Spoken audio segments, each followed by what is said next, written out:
What's up, guys? This is Ethan Alvano, and you're watching PBA Draft Room TV. Napapansin po namin na 88% ng aming viewers ay di pa nakasubscribe.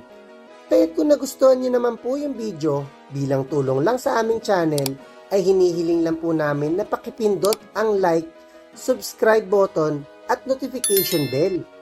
Maraming salamat mga ka-Draft Room! Welcome back po mga ka-Draft Room. Malaking bagay talaga pag ang prospects ay nakapaglaro sa KBL gaya ng rookie sensation ngayon na si RJ Abarientos.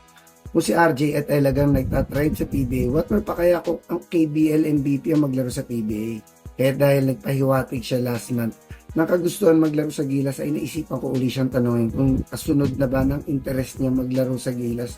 Ang interest naman niya magpa-drop sa PBA. Sinabi niya sa akin na medyo malabo at kahit in the future ay wala siyang plano sumalo sa draft.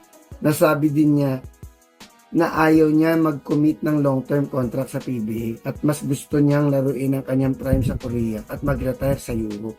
Nakakahinayang lang dahil talagang franchise player caliber ang laro niya sa PBA at currently ay 28 pa lang siya na talagang nasa prime pa. Upulemic bago din ang isip ni Ethan Albano gaya ng nag-retire na before na si Kaylan Chongson. Hanggang sa susunod na lang mga ka-Draft Room.